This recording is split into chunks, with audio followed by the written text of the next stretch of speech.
Okay, welcome back to Hammond's Upholstery. Bit of a haircut gone on here, what do you reckon? Look better?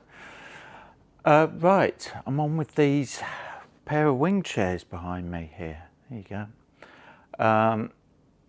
We've got the brown one and the ripped up one.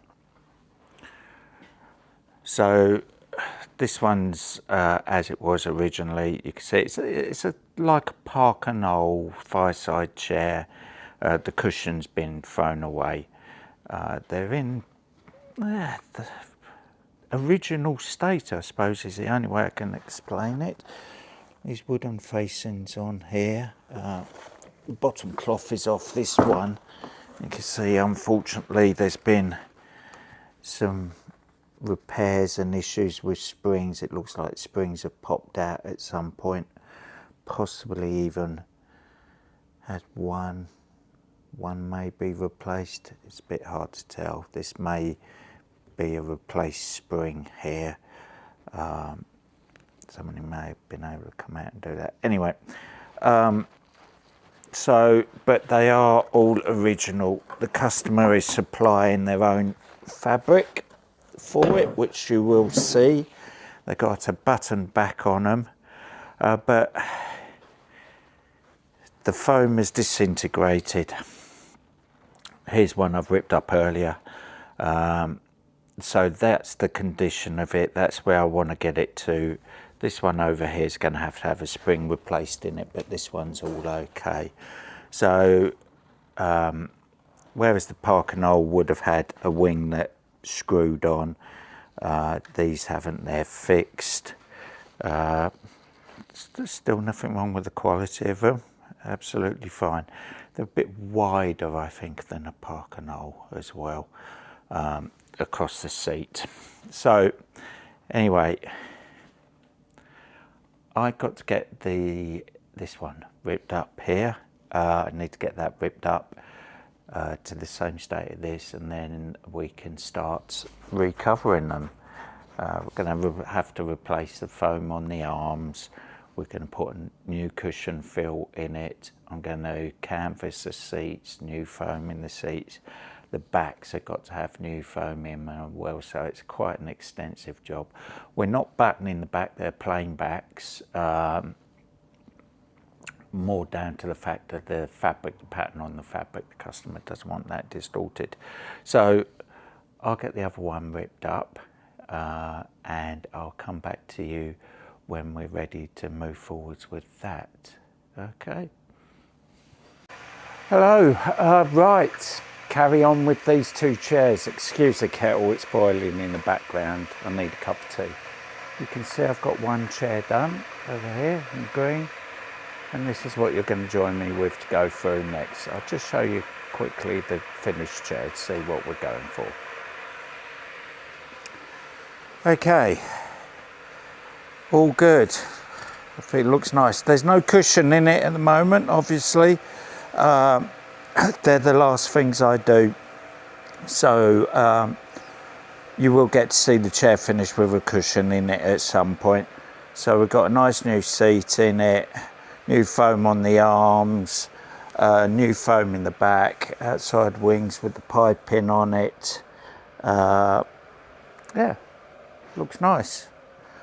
And this is what I'm starting with. So we've got a canvas, the arms, new foam over it, put the arms on the wings, just getting a layer of Lux Bond over them, this here. The seat, right, let's show you what we've got cut. This is the seat lip, that's the back, that's the arms, and these are all the bits of fabric cut. So there we go.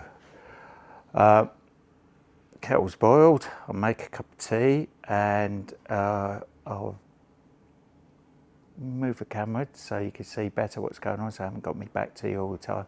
And we'll crack on with this. I ideally want to get this done today, so we'll do our very best. Okay, started raining in here. Well, not in here, outside, should I say. Right, I've got to do a minor repair to the springs. I've already cut it, cut the spring. This spring in the centre, I think had been replaced at some point. There was a couple of telltale signs. It was missing the spring clip here in the centre. It just had a bit of sellotape around it. It's not going to do anything. And the spring was oversized. It was slightly too long. There was no real tension in it at all. It was actually a lot higher than the other springs either side of it. So I've just undone the spring clip here, cut the spring. I'm just going to re-clip it and then I'll staple this back down. I don't necessarily think it had been changed out at some point, but I can't say for certain. It's a bit odd, that spring. So this is clip gun. So this attaches the wire to the spring. So when you push down in one place, it keeps the springs linked. So hopefully it spreads the movement over across them. So simple as that.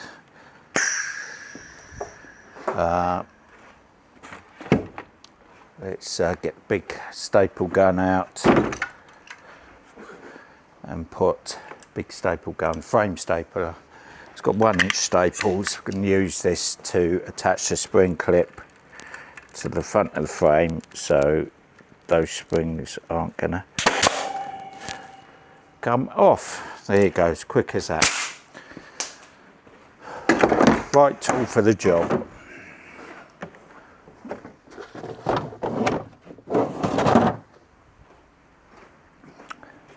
So I'm going to get one side of this done, and you can join me whilst we do that now. I'll probably do the other side off camera because it's just repeating anyway. So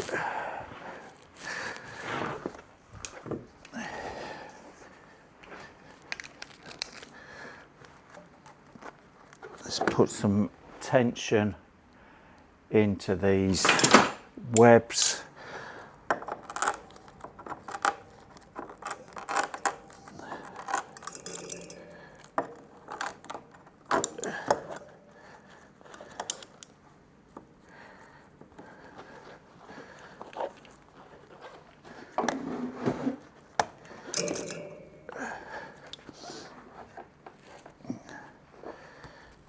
Go.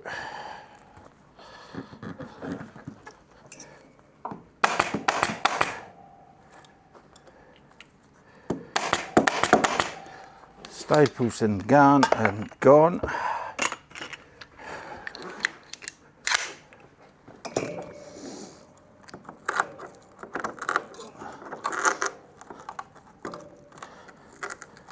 So the old foam that was in this had turned to dust on the arms and wasn't doing anything anymore. So strip the old foam out, put some new foam in.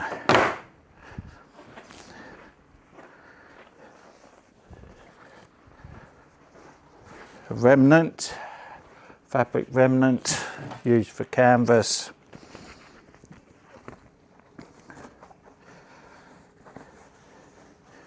They didn't have canvas on it, by the way, just pointing that out. It just had the foam over the web in there, so that's another reason why the foam had disintegrated. It's still, I don't get it to this day why so many companies have stopped using canvas. The only reason I can think of is when you're producing large quantities of furniture. These were probably made in their thousands, these chairs, when they were first made. The canvas would have cost money, and it takes a little bit of time to put the canvas on. Only as long as it's taking me to do it now. But when a lot of the guys producing these are on piecework, they get away with as much as they can.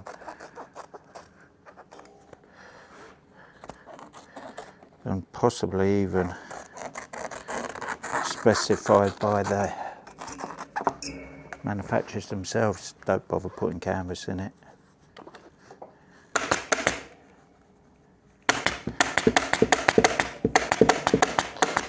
We're not going to pay for the canvas.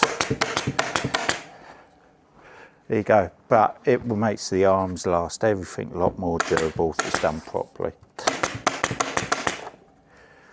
This is still better than 90% of the stuff that's being manufactured now, though. Right. Foam. Need to cut a piece of the foam off to be able to go around this bottom of the seat rail, bottom of the back rail. Take that through there.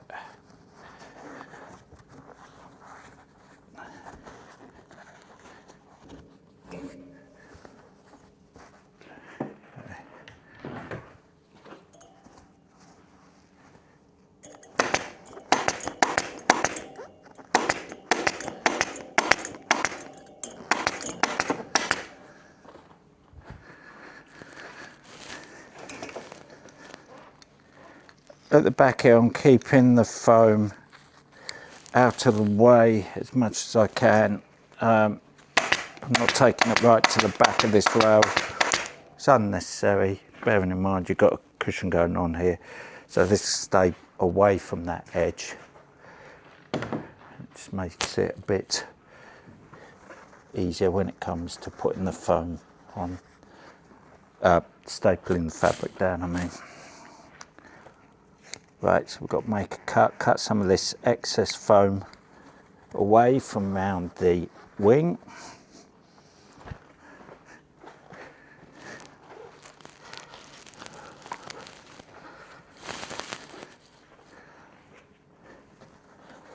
Tuck that in the gap.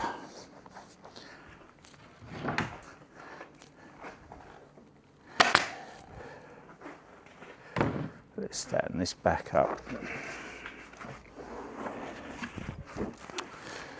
Right, hopefully you can see what's going on here. Cup of tea.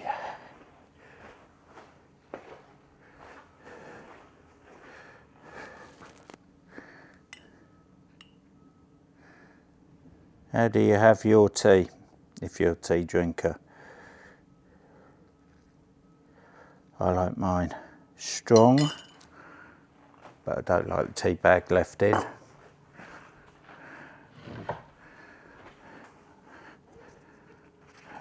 Up here in Yorkshire, the consensus is they like the tea strong.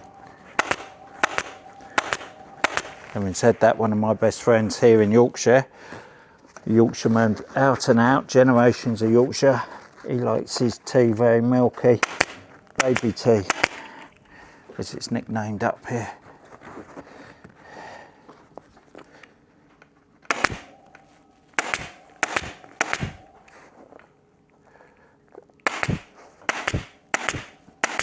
So, simply gently pull the foam over the top, staple through the foam. I'm stapling up tight against this tack roll here, straight through the foam, but I need to trim off as much of this as I can as I go, because we've got the wooden facings that need to go on. And if the foam gets in the way of that, I can't attach the facings properly, so we trim the foam off nice and tight to the staples, just using my scissors. Could use a Stanley knife, but I can get in tight enough with these scissors. I'm now just going to trim off some of this foam here.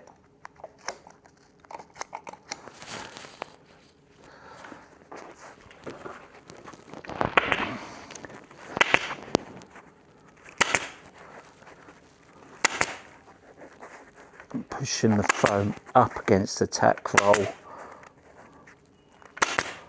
and stapling it down on the edge. The top of the arm, we need to trim off the foam again.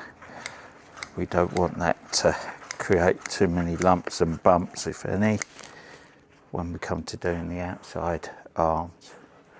Okay, so I'm going to put the arm on before I put the Lux Bond over the inside wing.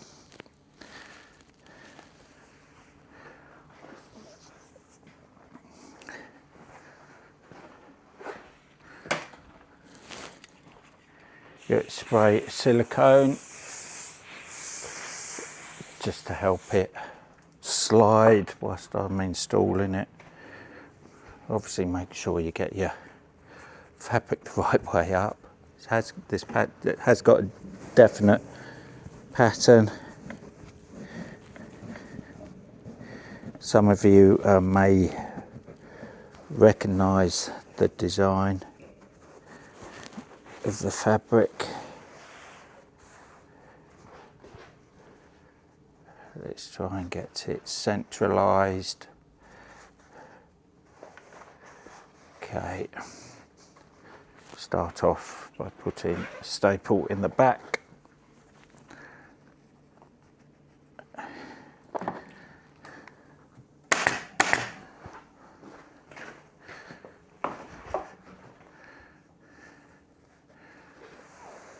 So, as I've told you before, with this you've got to ease everything over, get it into position, then you can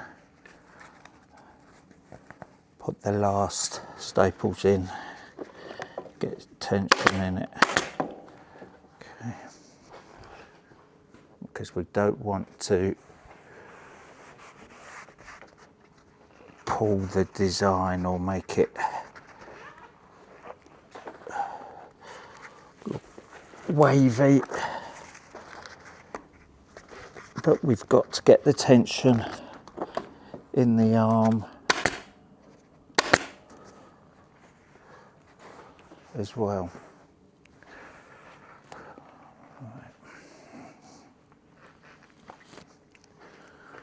Now going to make a cut so the fabric can go through the inside wing here.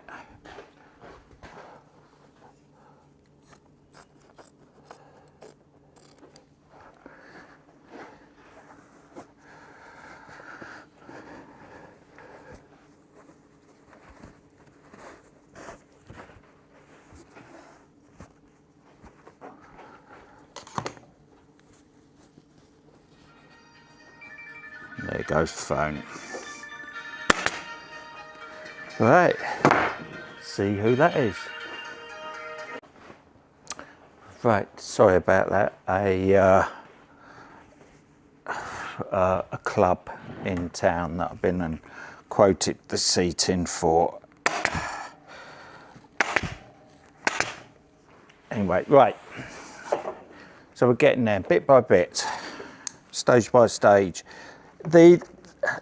How I do these arms, or any arms really, doesn't change. The process is the same. How I put the fabric on, where I start, it doesn't really change. It's how I find that I get the best finish on the arms for me. Other upholsterers may do it in a different way, but ultimately, so long as the finish it's the same, I think that's all that matters. and ultimately that your customer's happy. But how we do this stuff, it comes with experience. I've said, as you've seen in some of my videos where we've had to rectify other upholsterers, well, I'm not even going to dignify and call them upholsterers, other people's attempts at upholstery. You can see where they're unsure, they're not sure how to, or even where to start, and it shows. I guess they'll work it out eventually, but some of them are just poor upholsterers, poor quality, and they've been doing the same thing for many years and getting away with it. Because a lot of the times their customers don't want the bother of having an argument with them about the quality of their work, and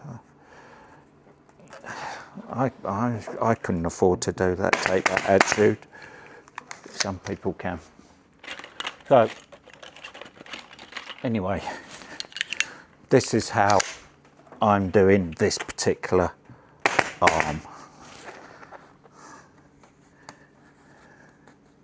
It does depend on the style of arm. If it's a cap-on arm, if it's got a ruched edge and piping on the front, you know, there's all sorts of different styles of arms. Generally, the process is very much the same.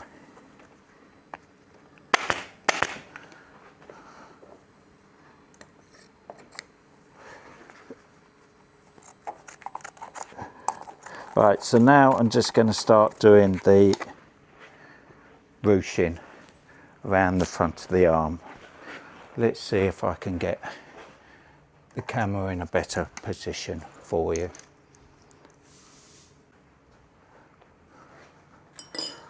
Right, okay, let's get on with these facings.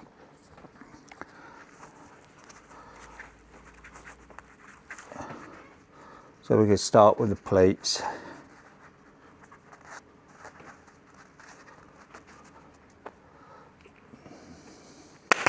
Even though this fabric virtually makes the pleats indistinguishable, we will make sure we've got the same amount of pleats in this arm as we have in the other chair's arm.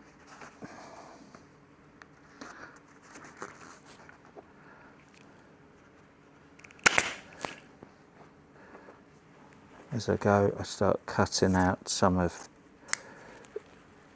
this fabric, because otherwise we get too many layers of fabric and can create lumps.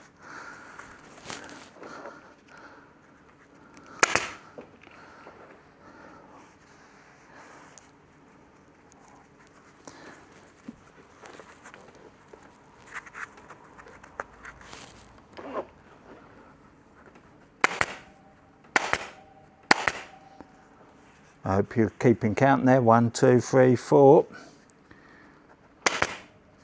That's the magic number.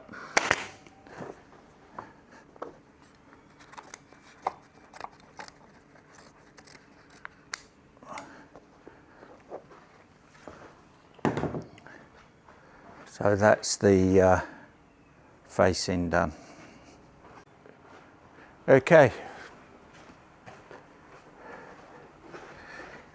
Trim off the excess, then we can do the wing.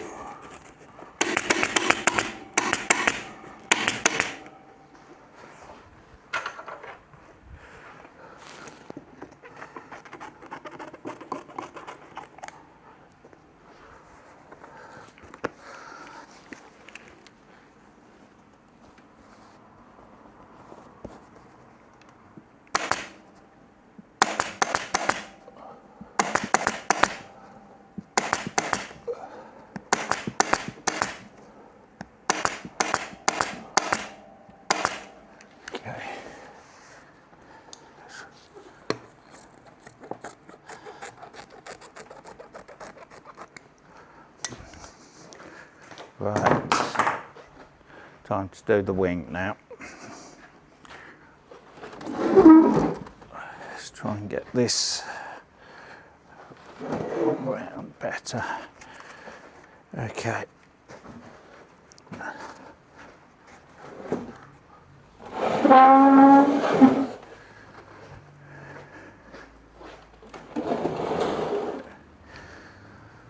Let's get a bit of Lux Bond over this wing. The foam is breaking up,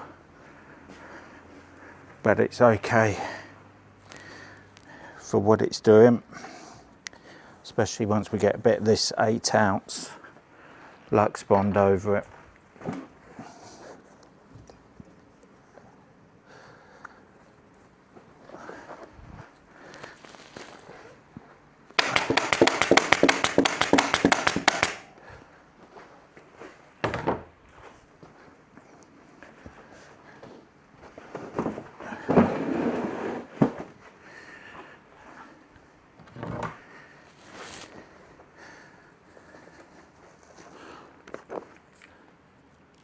So just pulling it over the edge of the wing, and I'm stapling it close to the top edge again, because I don't want it creating any unnecessary lumps and bumps for the outside wing.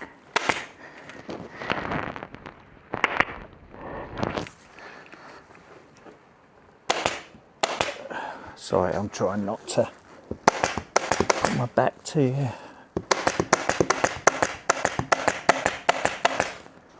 Okay.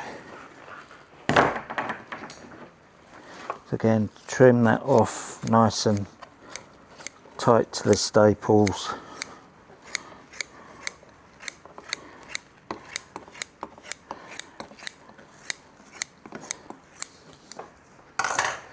There you go, that's the Lux Bond on.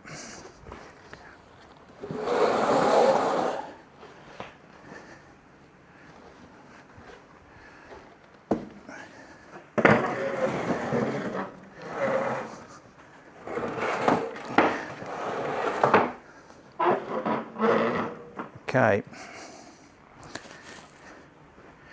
inside wing, inside wing. Place it on. I'm going to try and keep the pattern horizontal. I don't want it going at any weird angles.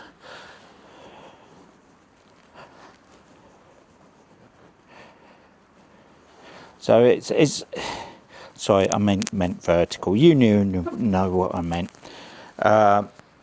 Perpendicular with the floor. Okay.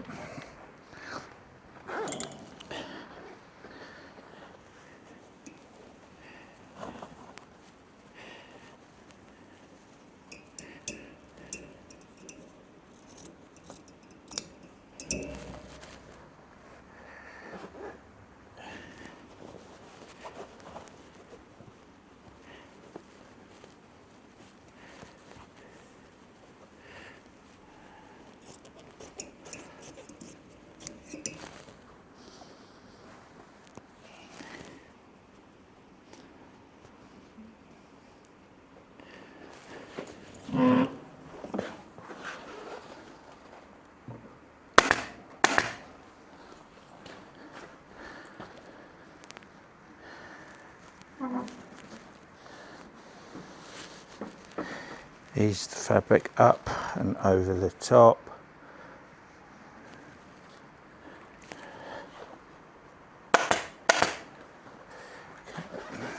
Back to the bottom. So the fabric here comes through the wing, over the top of the arm.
about that. First it's got to charge when it's got to charge. Right, so again, I've got the position laid, the fabric pulled over. The design is nice and vertical. And then we're just filling it in.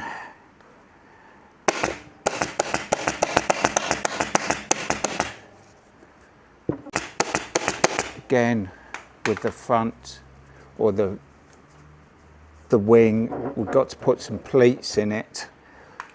Try and keep the pleats to the same number on each wing, and we try and keep the pleats nice and small, so if we can help it, they're not coming over onto this edge which is going to seam, or if they are, they're uniform. We don't want a massive pleat and then all looking ununiform.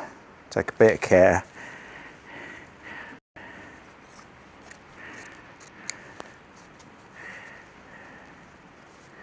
Get that nice and even. If I remember rightly, I've got to take this off here because it gets in the way of the new foam.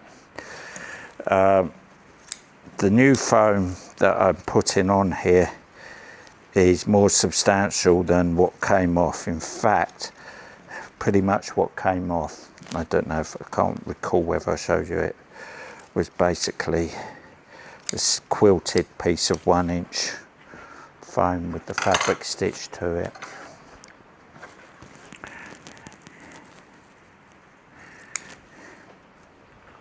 Again, it had no canvas on the inside back. I will certainly be putting canvas on that.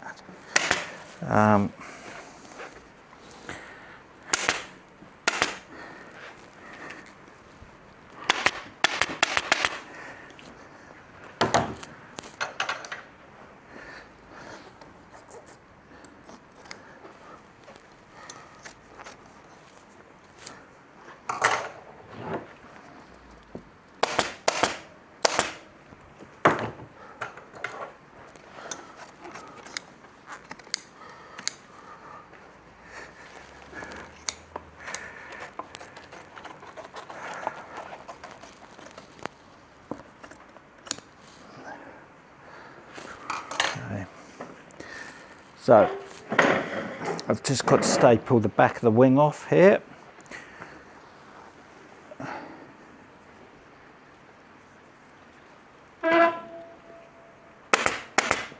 Foam pull. All the fabric is in the right position, so I know that just pulling this now, it's all going to be okay, nice and even. It's all about how you get the fabric, the first few staples that you put in that actually lay the fabric on and get it into place is the most important thing. Right, there you go, that's one side done, inside arm, inside wing. I'll get the other side done, and then I'll come back to you when I'm doing the inside back. The inside back should be straightforward, very much like the wing. Canvas, the foam's getting clipped on this edge, layer of Lux Bond, and then the fabric simply over it. But I will come back to you when I'm doing that shortly. Right, let's get on with this then. Inside back time. The springs are all okay on the inside and back on this. Fortunately, I need a bit of fabric for some canvas. There you go. Let's take that off because that's just gonna get in my way. So this felt here was just to stop the top edge of the springs being able to feel them, but that was because I was using very thin foam, and to be honest, I don't really consider it a quilted back. We're putting a piece of 2-inch firm foam in it, so it's not going to be an issue. I'll get that out of the way. It's going to cause issues being there. Right, let's get this webbed up or canvassed up.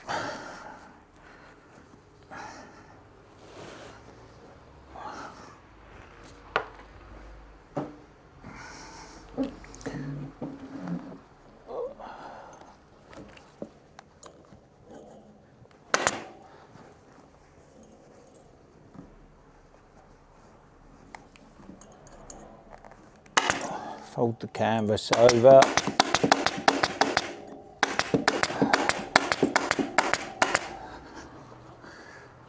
to the top. So, I've already got the foam cut. I cut both of them when I was doing the previous one. So, there's something for you if you have any upholstery work done and you've got perhaps a set of 6 or pair of dining chair, pair of wing chairs such as this customer's got, and they say they collect them together, and you say, well, I'm not gonna, I'd much rather you did them one at a time. There's the transport cost. And it is better to be able to do the multiples, or certainly prep for the second one once you've got the first one, if they're identical. And yes, I have been nearly caught out by that, by his and hers wing chairs. Fortunately, I cut everything to suit his wing chair, or king and queen wing chairs could be referred to. They look identical, but one's smaller or one's bigger than the other. Fortunately, when I nearly got caught out, I'd cut everything to the larger one. And it was only 2 inches wider on the seat and about 2 inches higher on the back. It could have been worse. Anyway, right.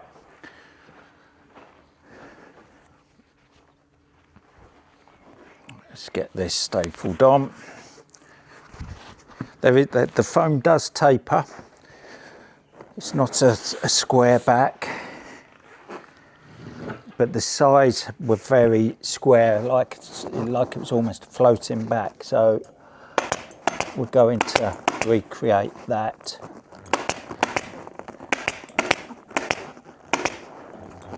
Effect.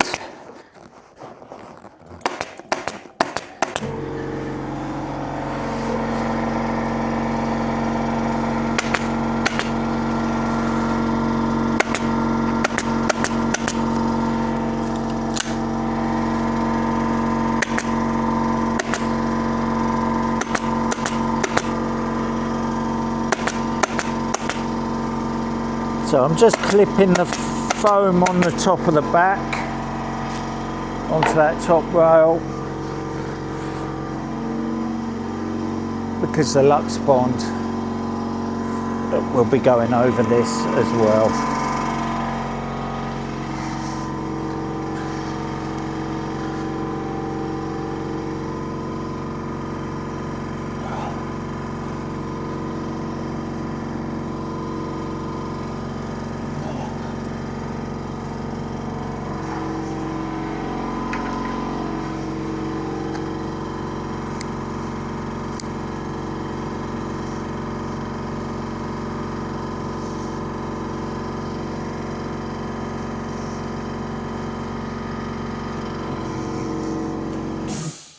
I need to cut the Lux Bond to tuck down the side.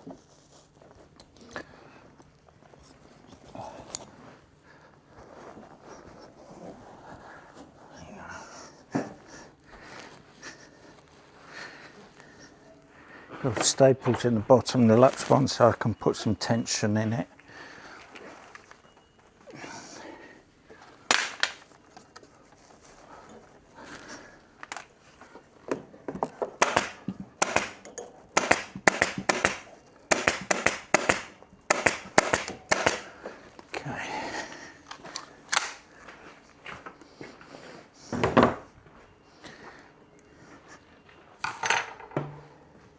Put this on the floor, pull the Lux bond over the top.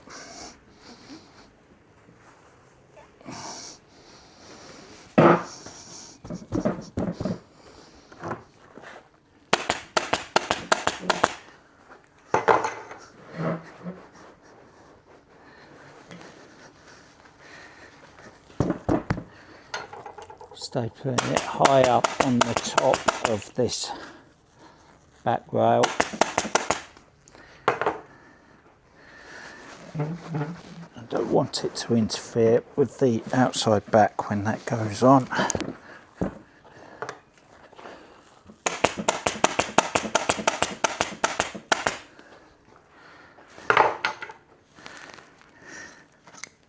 The top of this back is very flat here, recreating what it was like originally.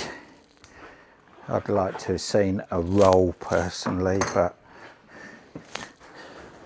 if I was doing it, but we're not doing it for me,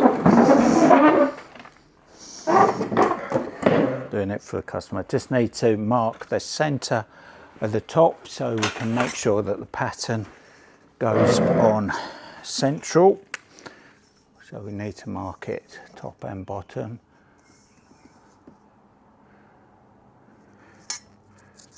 There's a mark on there from the previous upholstery.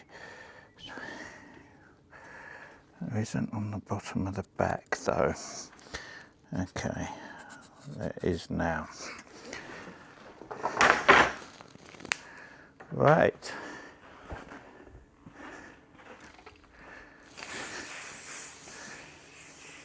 Spray silicone inside back.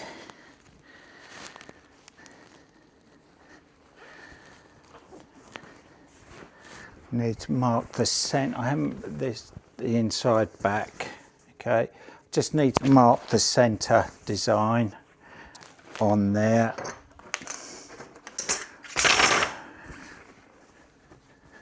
So, sorry, I'm out of shot at the moment.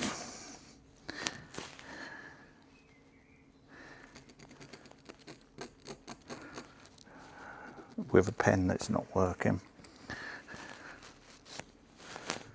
There's the center. Right. I thought I'd mark that because I'd done the other one.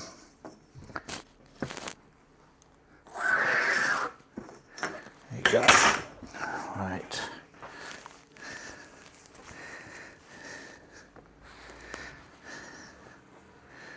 So I'm going to put a staple in the top center. Just a temporary one as such, so I can get the bottom in. My staple gun has all of a sudden decided it doesn't like these staples, the black staples I've been using for fixing black bottoms on.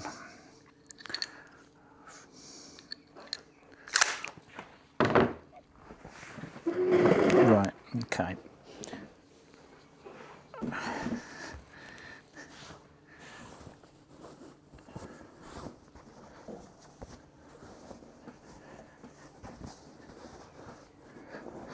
So let's just pull the fabric through there.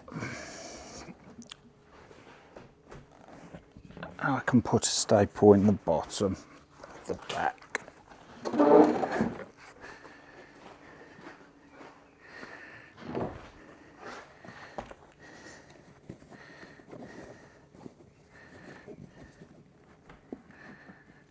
Okay. Okay, sorry about that. It's been one of those days. Lots of activity, and I'm not getting this chair done. Oh well. So the back's relatively straightforward. I've pulled the back up. I'm happy with the tension in it. Now having to make the cuts to go around the bottom of the back rail, so the fabric goes through the side and underneath the back rail. So I'm having to make a V cut that allows the fabric to do that. But I've got to be careful with the cuts because I don't want to overcut it, that you can see the cut. So I make the cut cautiously. I can always cut it a little bit more when I stand it up now.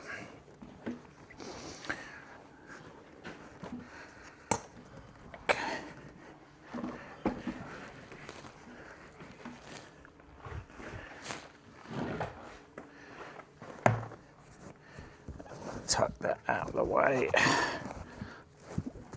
I'll just put that up there so I can see better what I'm doing.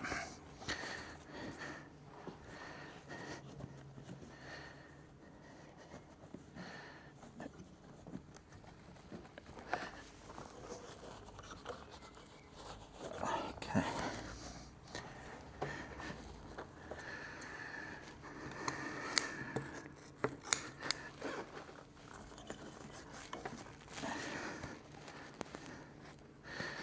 So I made that V cut. Now I've got to make a cut to be able to go around this back rail, main upright.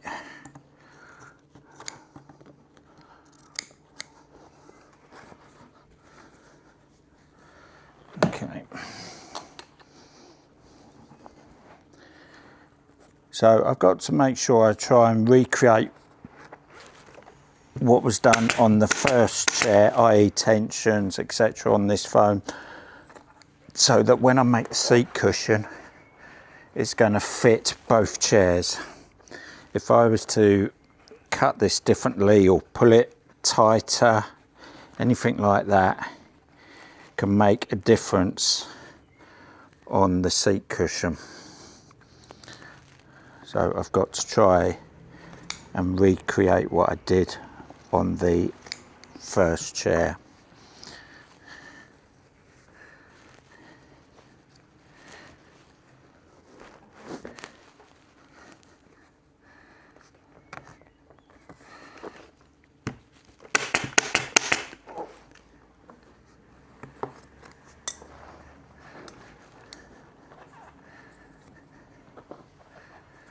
Cut off this excess, it's just going to get in the way.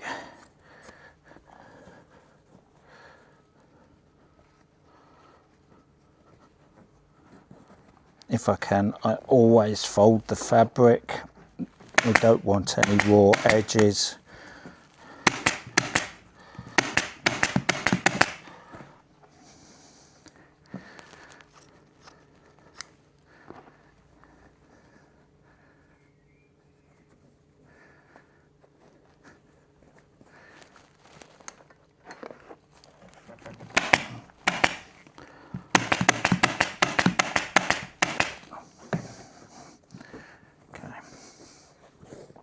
So that's the bottom of the back done.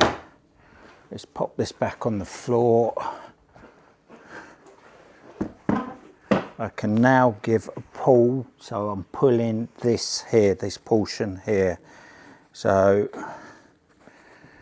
it's where I'm going to get some tension in it from the bottom to the top.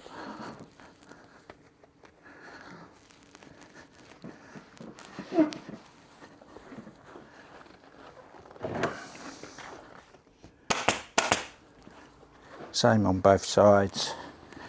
Ease it up with my hand, put it under some pressure.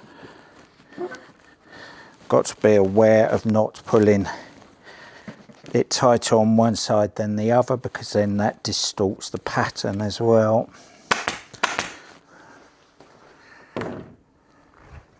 Now I can make cuts to go around the top rail. So tuck the fabric in,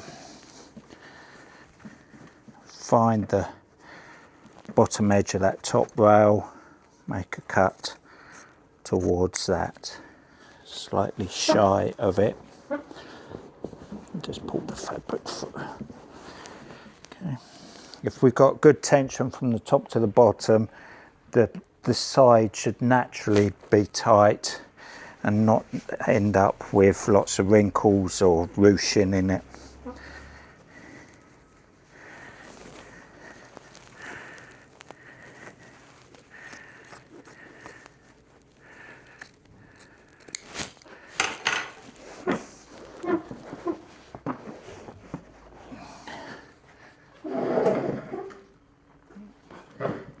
Over here a bit.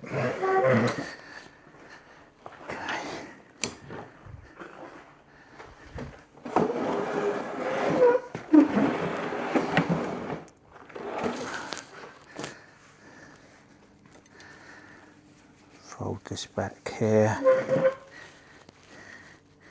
cut this off, leaving a good 2 inches to tuck under.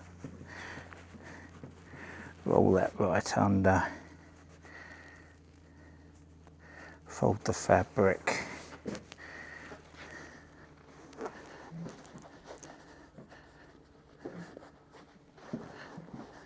okay, lovely.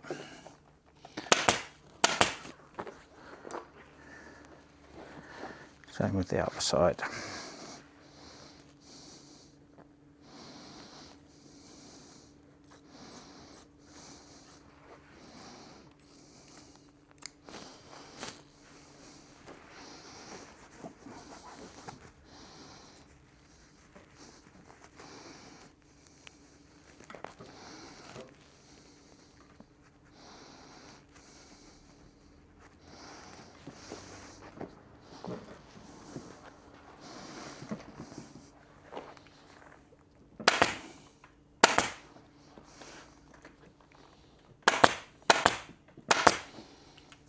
Feeling along the top.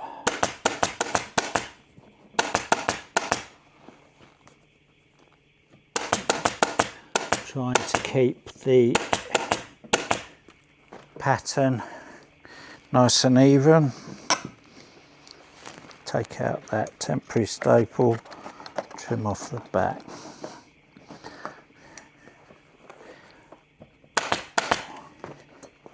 Now, because I've got the tension going in the 4 directions, we've got tension going from top to bottom. We've got the tension going out towards the corners, top and bottom, okay, and that creates the tension that we need in here, but not pulling it too tight, that I can now just gently ease that through the back, a little bit of tension, and staple that off.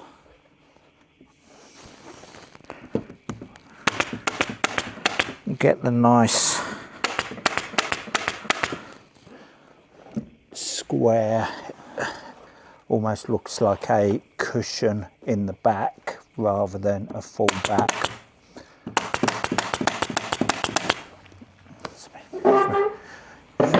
So here it is from the back, hopefully you can see that. So I just give it pull at the top, a couple of staples, pull down the bottom,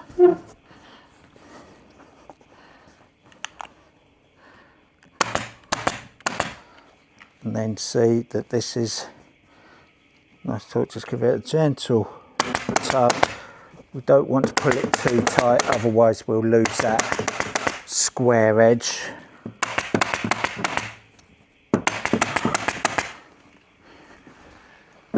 Checking it from the front. Okay, that's all good. Cut off for salvage.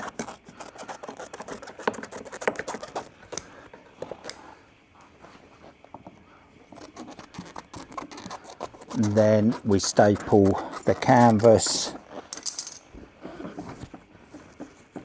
with a little bit of tension across the springs.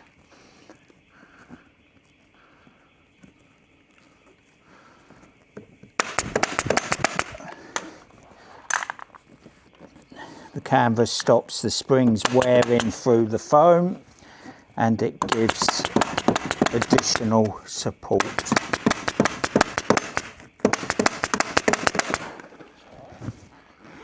Both sides. Same as I did with the inside back, staple at top and bottom.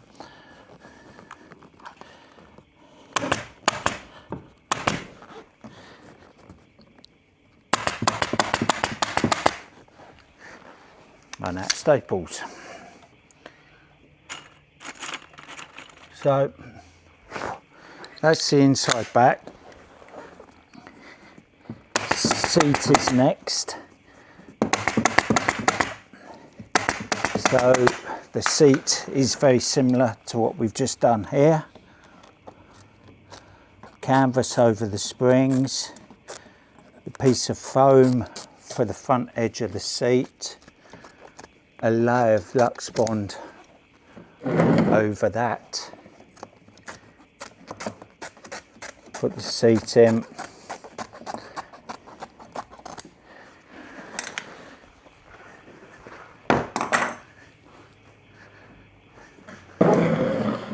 There you go. Hopefully you can see that. Much better than it was originally. So it's time for me to walk the dog.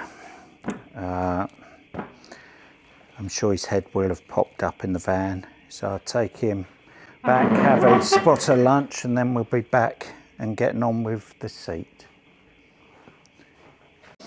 Okay, time to get on with the seat. Springs are okay, same process as before. Need to put a canvas over the springs.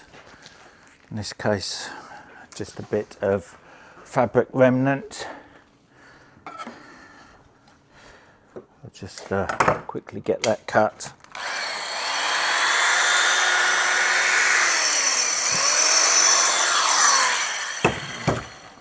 Right.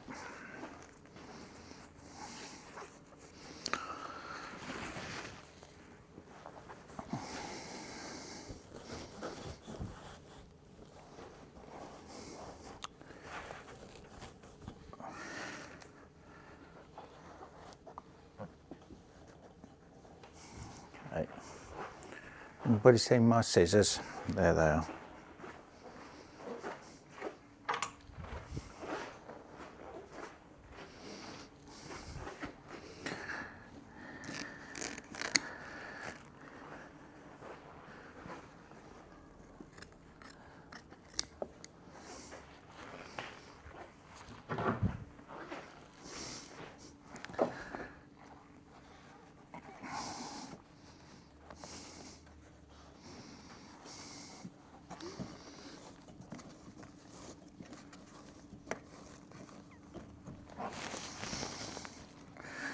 Okay.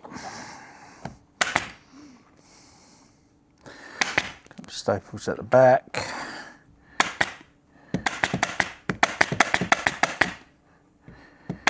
Now again, the same as the inside back. This previously did not have any canvas over the springs. I think that's madness.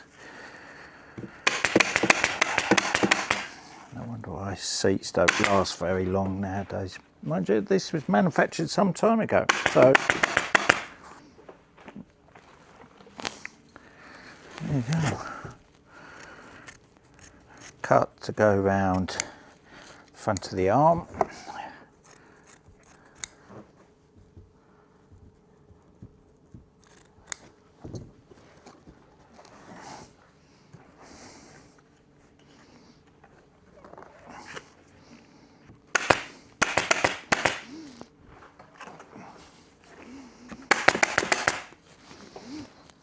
staple the sides off.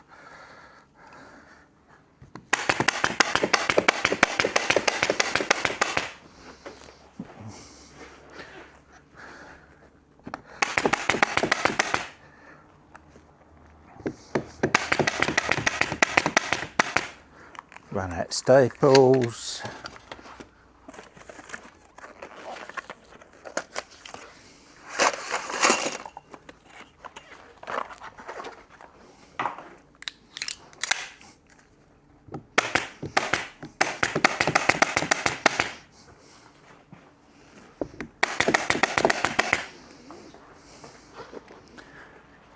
That's some of the salvage off this.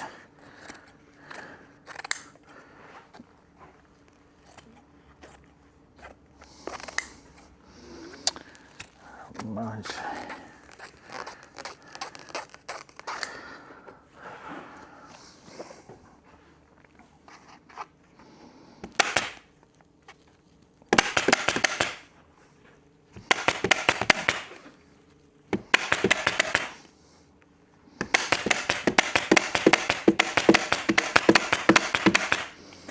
So the front of this seat didn't have a tack roll or anything on it. It had a the foam on it. I'm going to glue this piece of 1 inch onto the front edge and then take it over the front edge.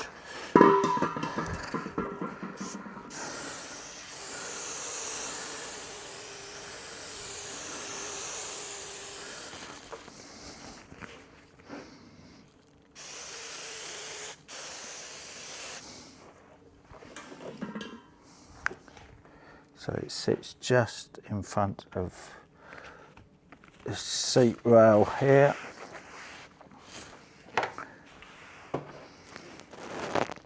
Clip it on the top at the sides. Take it right over the front edge.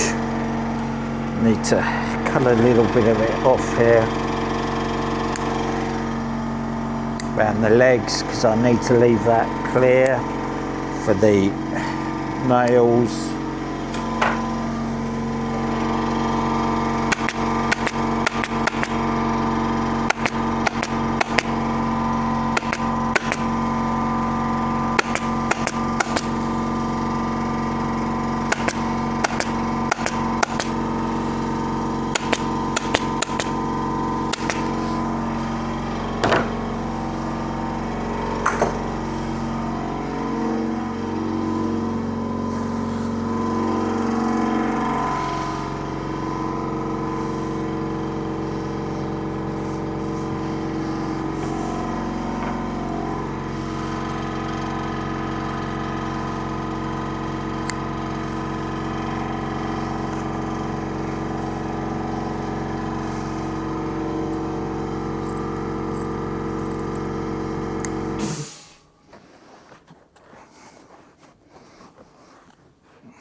Tear off some of the excess that'll get used for facings on something else.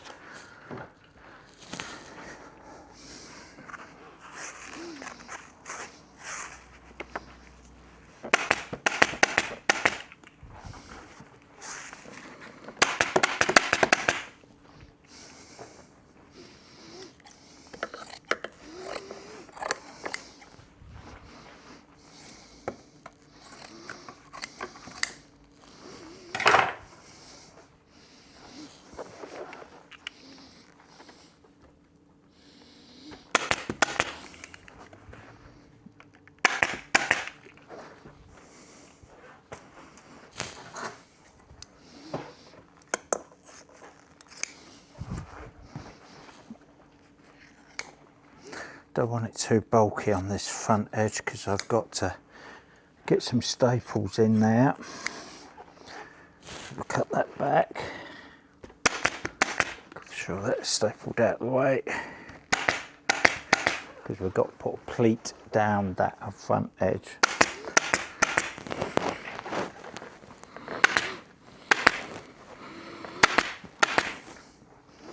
But it's going under the frame in the middle part here.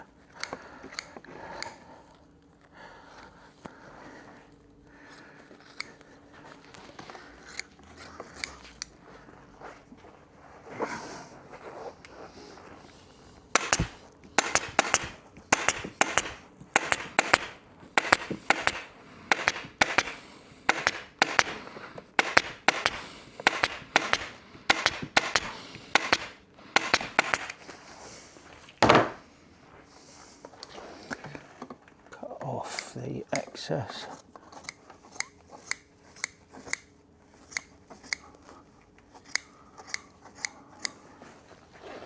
Right, seat. His seat I cut earlier and sewed up. Again, we want to make sure we're getting it central. So we've got the centre line marked on the seat.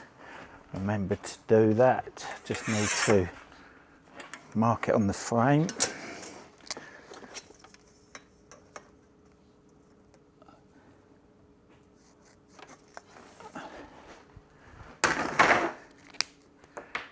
Okay.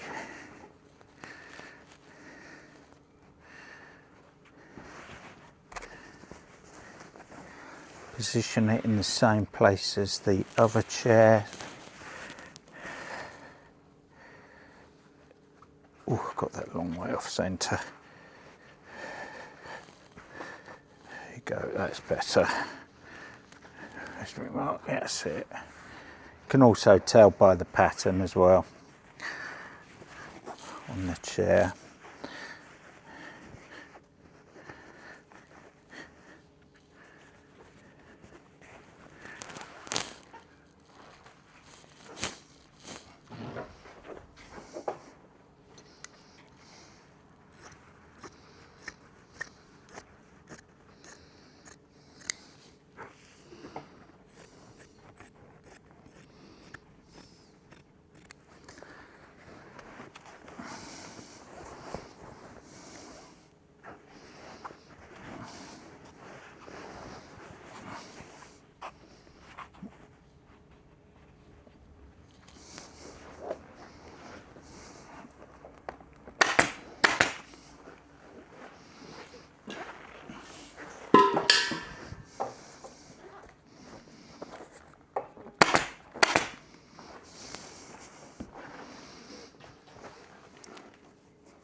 Ease it over the front. A couple of staples in the centre, no more than that, just in case I have to adjust it.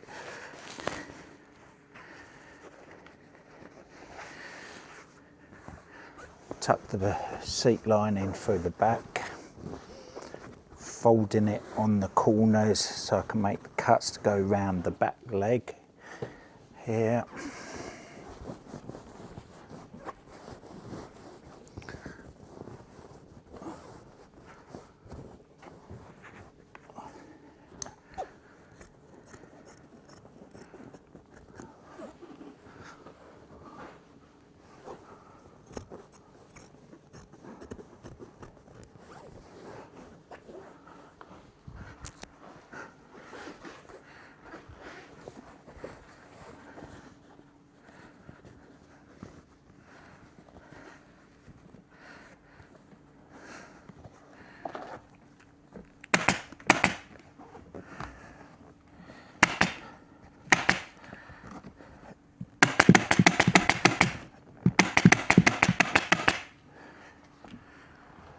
Stapled off at the back. Check I haven't distorted this seat joint there too much.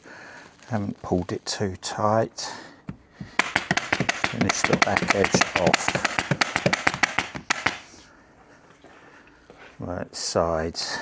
Staple the sides up.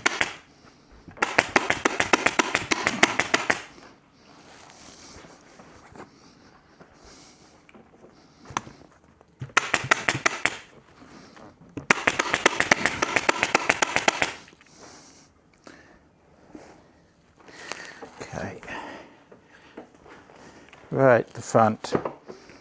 So we've got staples in the centre, we'll do staples in line with this now, or as close as I can get to the leg. Ease it over and under, single staple in there, same with this side. So we're keeping the pattern nice and straight. Got to make my cuts around the arms now.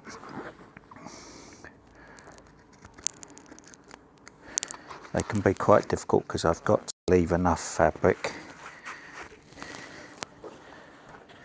to be able to staple it.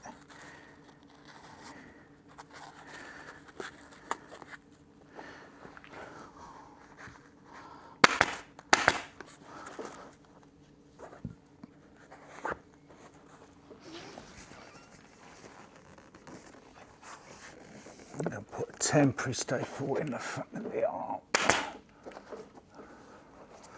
so I can make the cuts along the back here.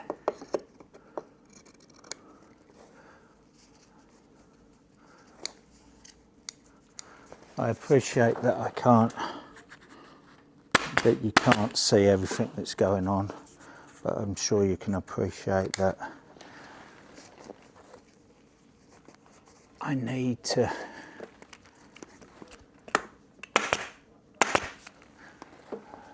get this done, and I'm not a cameraman. If anybody wants to volunteer and can be my cameraman,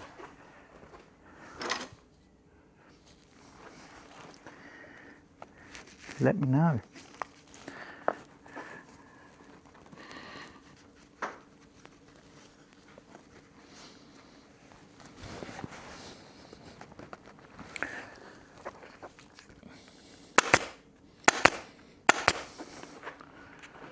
One side done.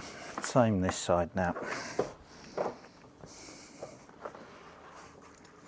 Make the cut to go round the arm.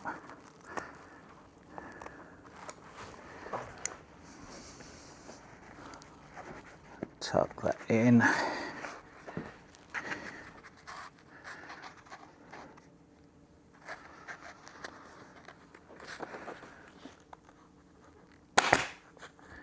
A couple of staples for where it goes underneath the outside arm.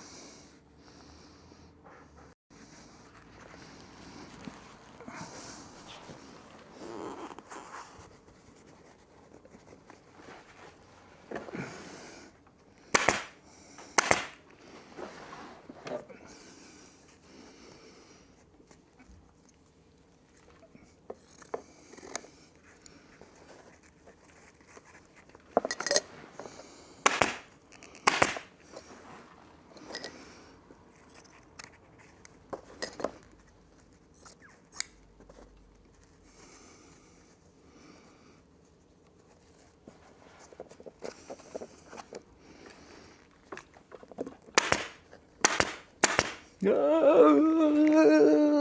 out of staples just when I've got that pulled right. Oh, that's so frustrating.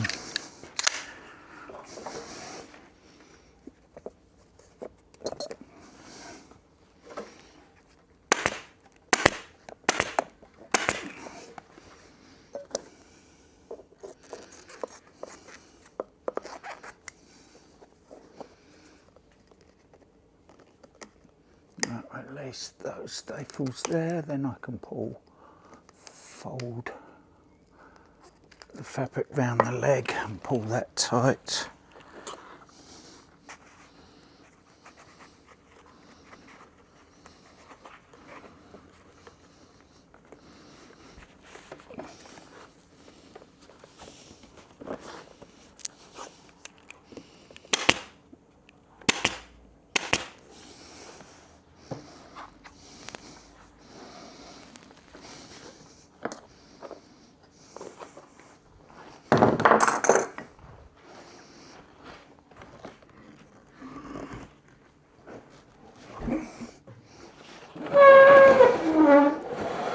See if we can show you what's going on here.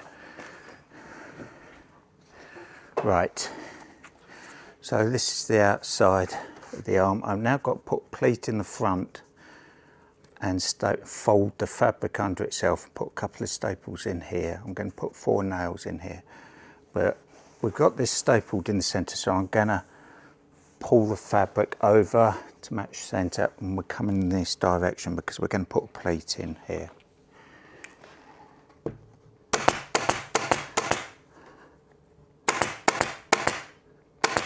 Right. So this is going to be bulky underneath here, so we can cut this out of the way, reduce the bulk, fold that down, pulling it this direction and down to get a single pleat in the corner or at the front edge of the seat. A staple in there just to hold it for a second, because I'm now going to make this cut here to go around this edge of the seat, leg, sorry.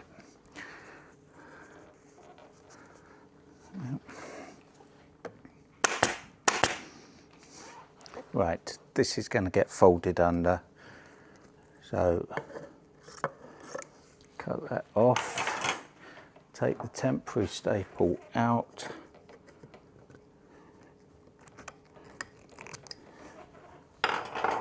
and again, palm of my hand, easing the fabric and getting the tension to this corner, and then just folding it under.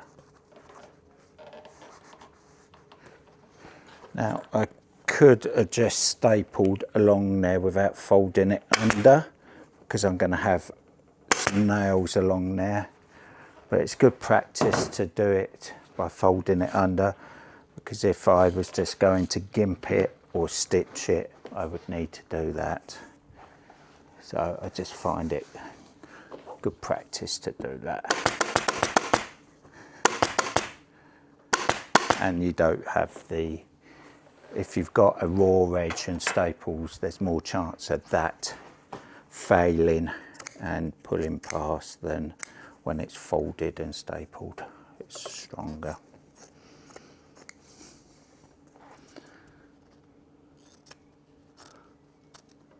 So same on the other side.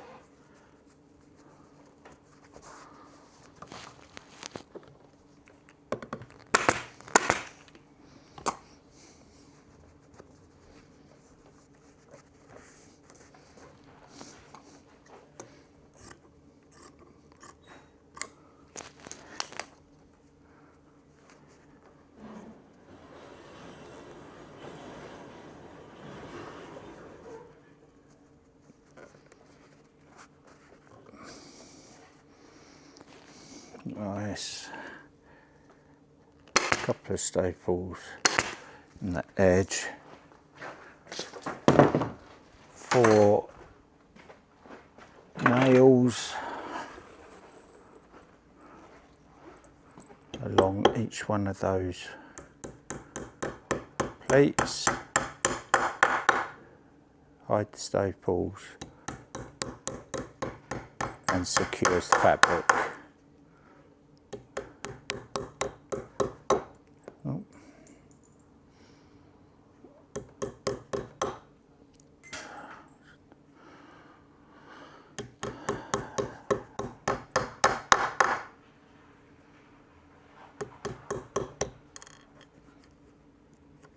Why are they not going in? I think it's just because it's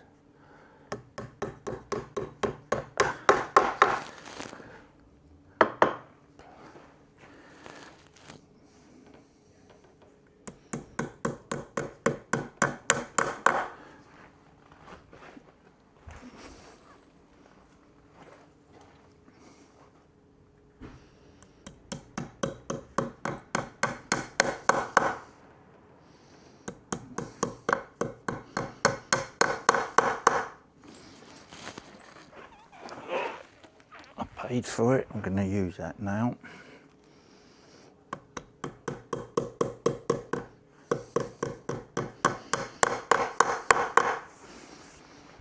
Okay.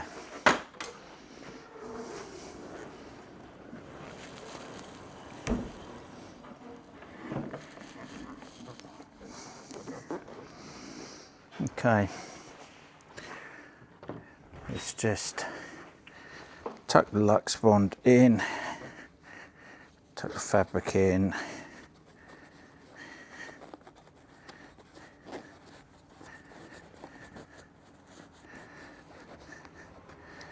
makes it harder for people to get the fingers down the side. Seat.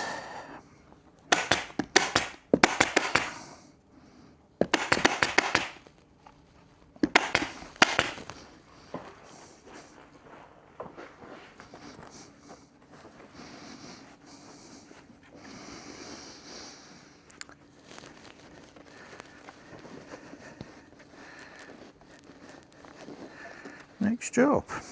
So the outsides. First on of the outside wings.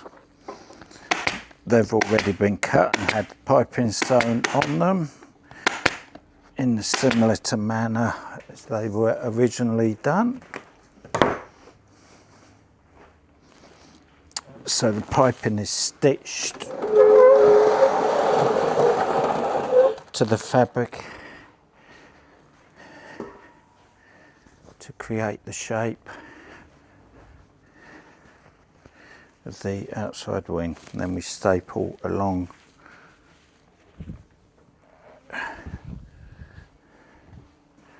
the edge of the piping.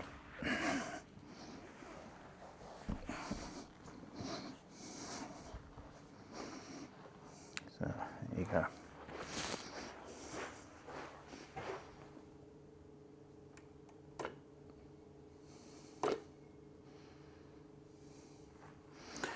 Okay, outside wings.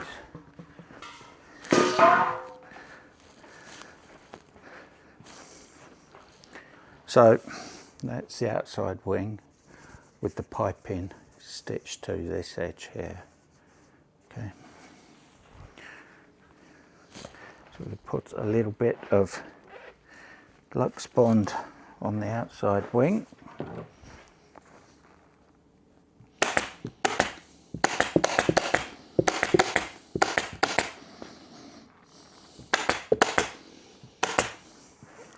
Trim that off to suit.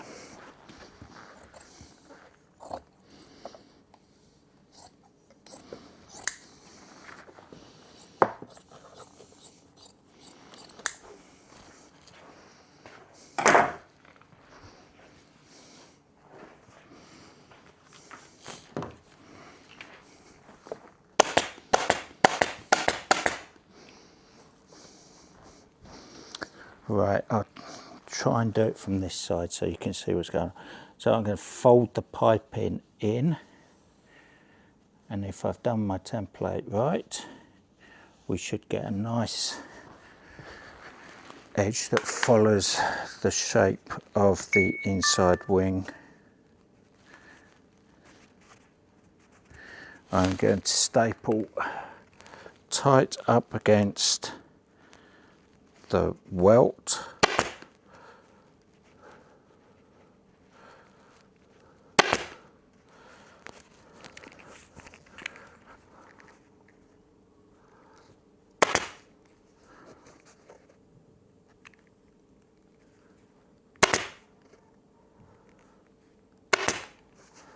And you won't be able to see the staples if it's done properly.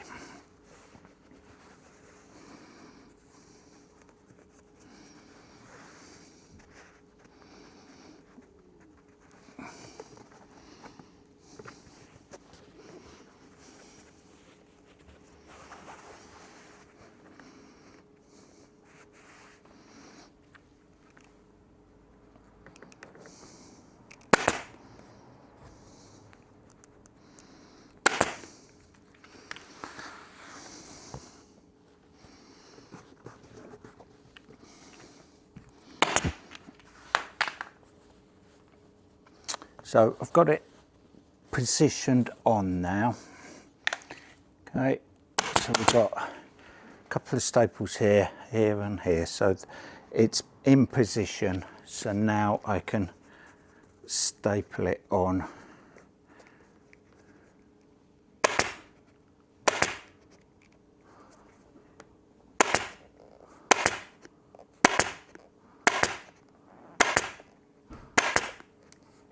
stapling along the stitch line.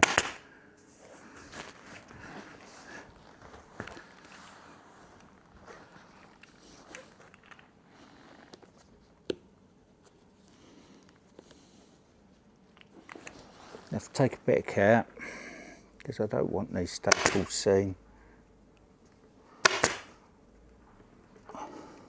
Several ways of doing this. You could use metal back tacking strip, then you don't run the risk of any staples seen, but it's a little more time consuming, and this is how this chair was done, so we're going to stick with that.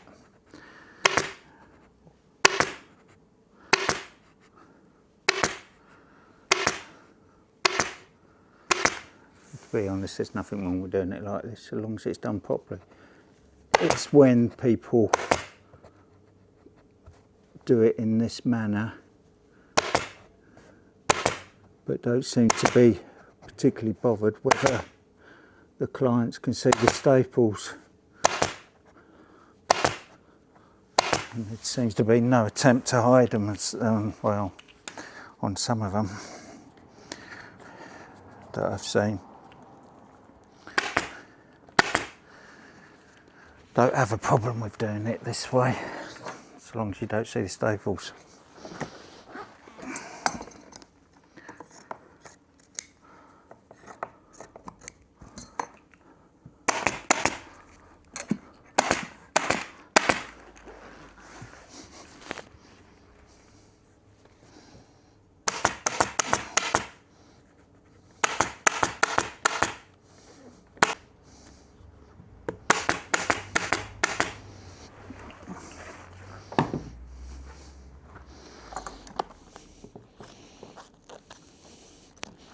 Cut off salvage as you go.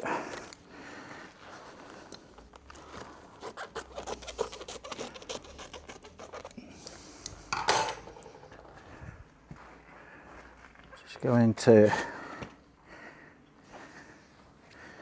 give the welts a little tap to make sure it sits over the stitch line or where the staples are, just for that extra surety that you're not going to see the staples.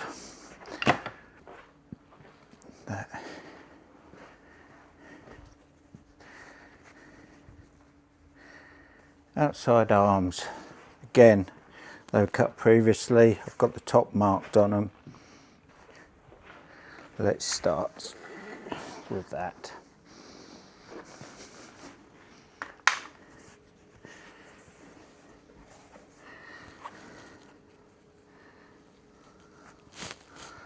This is why I needed to keep all the foam and everything nice and clear underneath here, because it affects how this outside arm goes on. The very first step that you do in upholstery has a knock-on effect further down the line.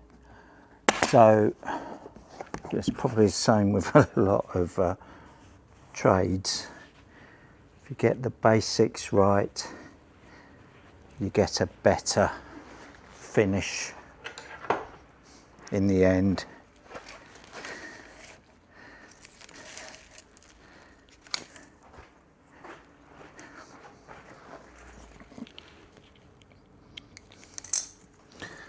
If I hadn't ripped the chair up what I considered properly, I could now be struggling.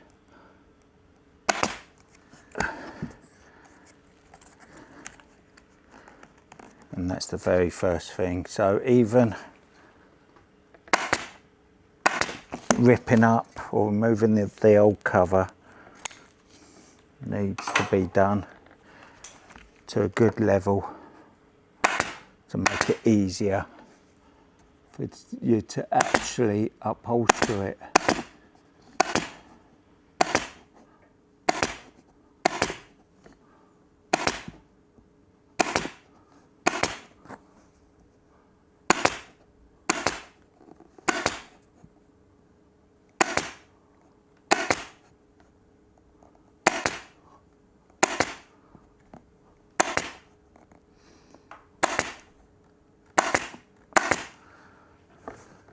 and certainly with a lot of modern furniture where everything is sewn together,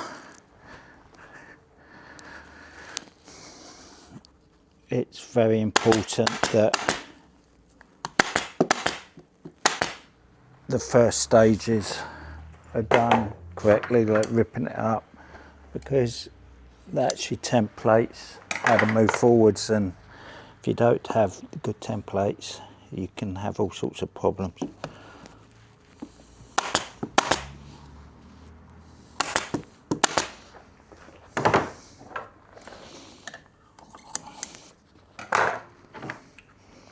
So a bit of 1/4 inch foam on these edges. I think it only had a bit of 1/4 inch foam on the front edge.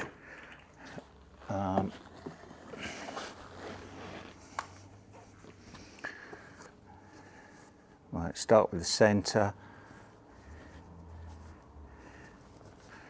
pull that over,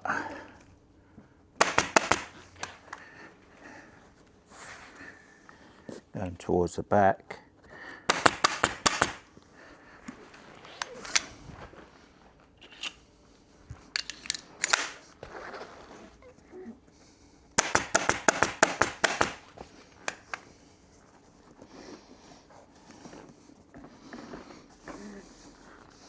Sorry, this is a bit awkward. I'm trying to do it so you can still see. I need to get in front of the camera. I can't do that from over there. Okay. Let's start with the front edge.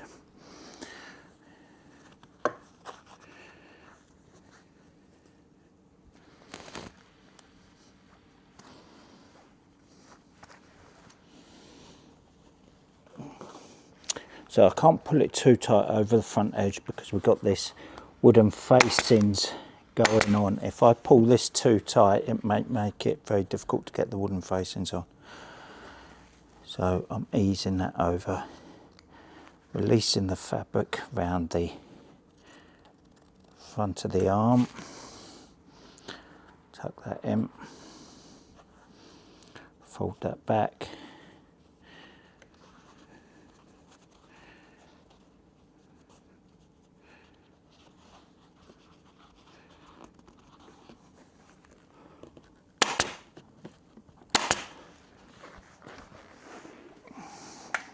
We'll get that clean, pulling it down here. Got to make the cut to go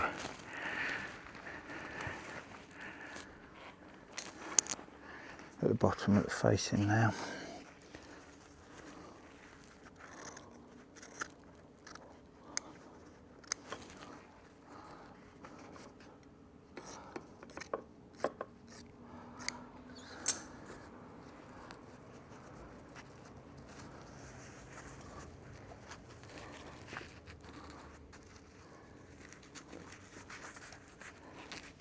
Tucks in there.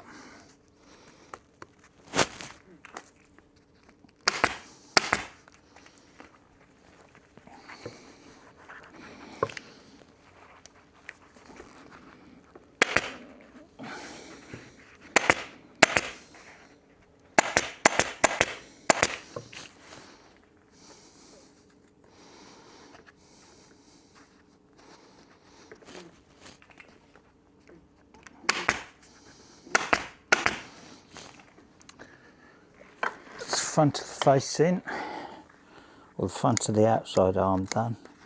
Trim that off. That's going to sit underneath the wooden facing. I'll show you putting the wooden facing on in a second.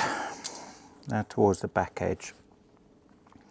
Top, fold, staple, bottom edge, make a cut to go around the leg.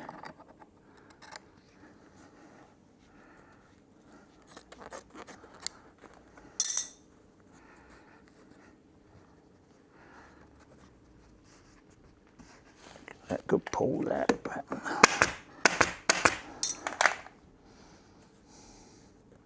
Making sure it's in line with the outside back edge.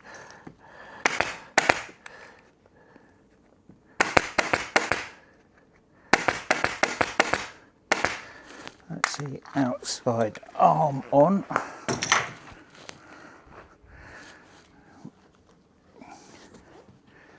Like so. Okay, let's get the face in on this to show you that going on, and then I can get on and do the other side.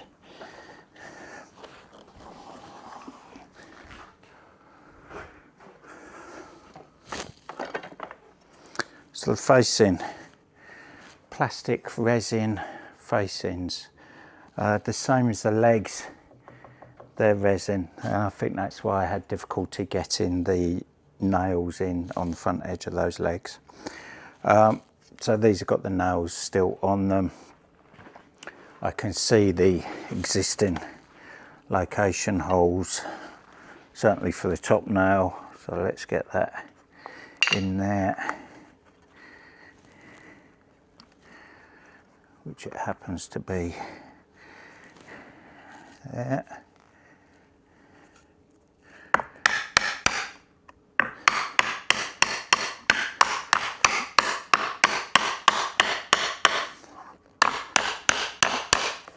No, I wouldn't be using a mallet if this was wood, but this is a plastic facing. That's how they're attached. There you go. Right, so I'll get the other side done, and I'll come back to you when I'm doing the outside back. Then I'm afraid it's the bottom cloth, which you don't really need to see me putting on. You've seen that done a dozen times. Then I need to sit down, make the cushion, or make the cushion feel, template the cover, cut and sew the cushion. I won't show that process in this video, otherwise it get too long. I will probably put a video, if I haven't done it already, up about cutting, sewing, making cushions. But I suspect there already is at a later date, but I will come back and show you. This is a finished pair of chairs, so not too long now you get to see the finished items. So there you have it, as promised, the pair of chairs done, ready to go back to the customer. There you go. I think they look 100 times better than they was in that horrible brown velvet. Nice pair of wing chairs there now.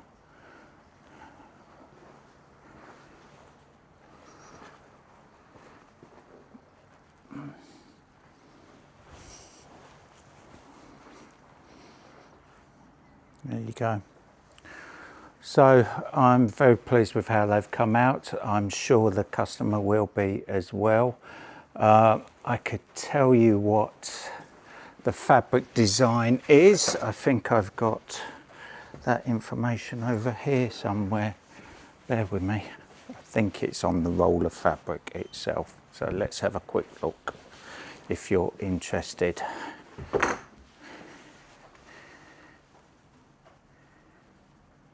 So there you have it. It's a William Morris design. So, as always, I hope you've enjoyed this video vlog. It's not necessarily meant to be instructional, it's just showing you what's going on here in the workshop. But as always, I hope you enjoyed the content. Please like and subscribe, and I'll see you in the next one. Who knows what it could be. Bye for now. Bye bye.